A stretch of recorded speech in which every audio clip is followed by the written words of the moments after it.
Nancy. How are you this morning? I'm good, Danielle. How are you? I'm great. Thank you for taking a little time to chat with me.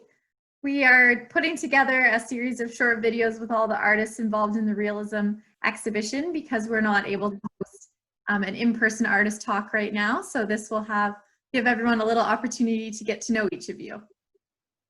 All right, excellent. I'm happy to be here. Thank you. Thank you very much. So we've had your work at Westland Gallery a number of times in the past, square foot shows, and also in other exhibitions that have focused kind of on this idea of realism painting and the realism genre. So can you tell me a little bit about what you personally love about realism and why you've been working in that genre for many years? I've always been drawn to realism, excuse the pun. It's always appealed to me. I like the idea.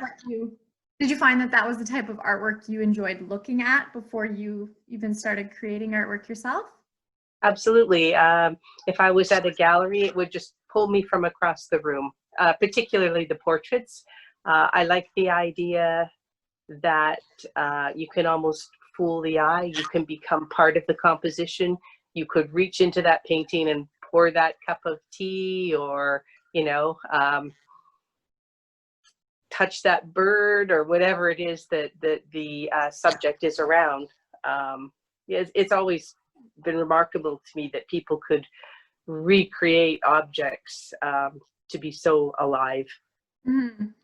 It makes me think immediately of a piece that you had in the Square Foot show, I think last year, maybe the year before, that had bowling or pool balls. That's right, last year. And it was so funny because I can picture exactly where it was hanging in the gallery because it was giving that experience to people, right? Everyone was coming up and they're like, I feel like it's almost 3D and I could reach in and pick up a ball. So that experience definitely does compel people. We're always amazed by it. Yeah, that one was one of my favorites. It proved to be quite a challenge. It was a random thing. I had a little 12 by 12 canvas. It was a cradled panel, actually, and I just had the pool ball stacked up in it so they wouldn't roll around. Yeah. And then one day I thought, I should paint that. Yeah. And I did, and I thought it would be a fairly simple, straightforward painting, but it was very hard to get the dimension in it and the colors, and I kept adding more colors and, you know, trying to make the balls look round and actually project from inside the panel. So yeah. As an artist, what's your problem solving kind of strategy if the painting is not coming to life for you? What kinds of things are you thinking about? Sometimes I just walk away for a while. That helps. Go have a cup of tea or a cocktail or something and come back.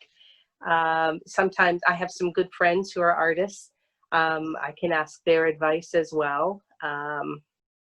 Sometimes in a painting, it's an area that you would least expect. When I set up a still life, I go, oh, okay, here's my problem point. And sometimes it is, and quite often it isn't. So I might leave it and work on another area and come back to it, and you know, just keep revisiting till I'm happy. Yeah, that's great. Well, your work is beautiful, and I think another thing that we really love about what you create is the subject matter. You do predominantly still life work right now, is that correct? That's correct. A still life will wait for me, which is nice. Access to a model can be difficult. I love painting portraits, but they are quite a challenge. So still life seems to be the easiest way for me to paint in a home studio. Yeah. And it's also, I guess, mostly within my comfort zone. Yeah. I see a couple of beautiful portraits behind you there. But yes, of course, you're in your yes. I am. So when you are doing these still lives, there is often some really beautiful objects in them that have a lot of personality themselves. Oftentimes vintage pieces or just something with a beautiful, often kind of older feel, like it kind of has a bit of a history to the objects. How do you gather your inspiration? It just opportunities. I know when I was at the academy, we had requirements for a painting. Okay. And it would start out with a search on eBay, because you could randomly search a two-handled white teacup, and you would find some. Otherwise, some are, I guess, items that belong to my mother, my grandparents. I'll pop into Goodwill or Value Village, or there used to be a lovely antique store here in Stratford. It's gone now, but it was also a resource. Mm-hmm. So it's just whatever moves me at the time. Yeah. Yeah. And then do you hold on to those items after you're done? Do they pop up in another painting, or do you pass them on? They could. I'll turn my iPad and you can see my wall of resources. I'm to the point now where I have so many objects, I can almost go and pick a still life right from there. What you've got. Yeah, sure. I'd love to see. Yeah.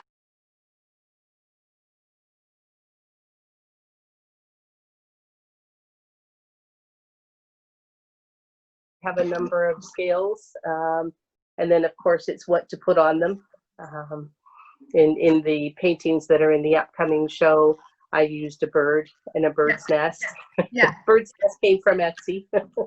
Oh, really? Like you actually, so you bought the bird's nest, you had that. I did. There. I wow, did. That's amazing. Yeah. One more question for you, because I noticed that it pops up in the paintings for this show, but has come up before in your work. These birds' eggs in all these beautiful colors that I'm not used to seeing. Are those real, or are you adding that color in? There's some. No, they're real. They're real. They're real.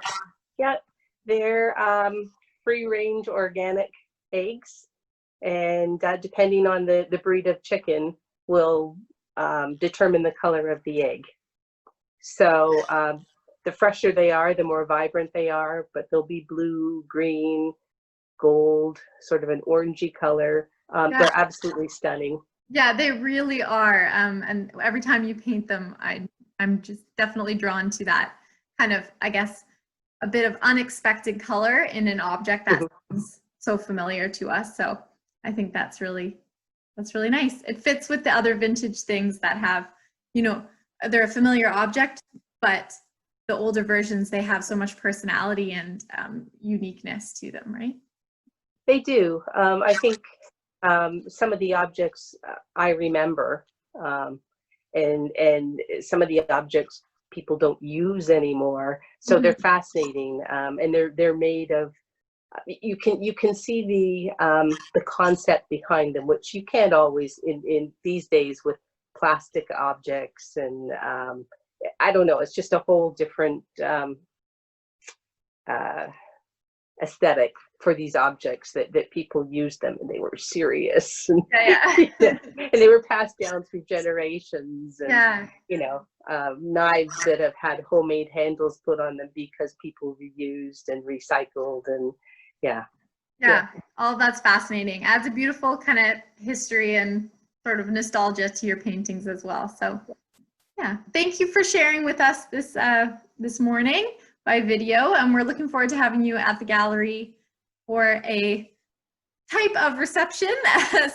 We're going to be staggering the crowds and adapting to COVID times, but we're looking forward to having you in the gallery the first weekend in July. Oh, thank you, Danielle. I'm looking forward to being there myself. Yeah, thanks so much. Okay. All right, bye. All right, that's perfect.